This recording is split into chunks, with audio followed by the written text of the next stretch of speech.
আমাকে আমার সফলতা দিয়ে বিচার করো না, আমি কতবার ব্যর্থ হয়ে আবার উঠে দাঁড়িয়েছি তা দিয়ে বিচার করো। এই উক্তিটি যিনি বলেছেন তিনি দীর্ঘ 27 বছর কারাগারে বন্দী ছিলেন শুধুমাত্র কালো চামড়ার মানুষের অধিকারের বিরুদ্ধে কথা বলার কারণে। সেই ব্যক্তি হচ্ছেন নেলসন ম্যান্ডেলা। সালটা ছিল 1940। দক্ষিণ আফ্রিকায় তখন সাদা চামড়া এবং কালো চামড়ার বর্ণবৈষম্য চূড়ান্ত পর্যায়ে।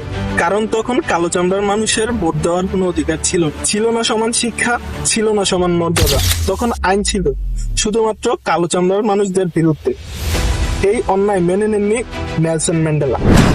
তিনি রাষ্ট্রীয়ভাবে ঘোষণা দিলেন, মানুষ জন্মগতভাবে সমান, আইন দিয়ে তাকে ছোট করা যায় না। শুধু এই একটি কথার মূল্য তাকে দিতে হয়েছে খুব ভয়ঙ্কর ভাবে।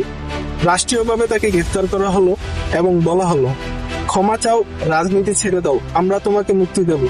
কিন্তু রাজি হননি ম্যান্ডেলা। ফলাফল 27 বছর কারাগার, একটা ছোট্ট সেল এবং পরিবার থেকে বিচ্ছিন্ন জীবন। তিনি 1964 সাল থেকে 1990 সাল মোট 27 বছর কারাগার বরণ করেন। পরবর্তীতে রাষ্ট্র ভেবেছিল দীর্ঘ 27 বছর একটা মানুষকে ভেঙে দেওয়ার জন্য যথেষ্ট, কিন্তু তা ভুল প্রমাণ করেন ম্যান্ডেলা। কারাগার থেকে মুক্তি পেয়ে ম্যান্ডেলা কখনো ঘৃণা ছড়াননি। তিনি বলেন, ঘৃণাকে শেষ করতে পারে না, ন্যায় এবং ক্ষমাই পারে ঘৃণাকে শেষ করতে। তার 4 বছর পর তিনি নেলসন কংগ্রেস পার্টি থেকে নির্বাচনে দাঁড়ান। কালো এবং সাদা উভয় চামড়ার মানুষের ভোটে নির্বাচিত হন। তিনি হন দক্ষিণ আফ্রিকার প্রথম গণতান্ত্রিক প্রেসিডেন্ট। 27 বছরের কারাগার হার মানল বর্ণবৈষম্য। শুধু সফল হলো তার নৈতিক শিক্ষা ও সাহস। তার ফলশ্রুতিতে তার নাম ইতিহাসের পাতায় পাতায় লেখা হবে।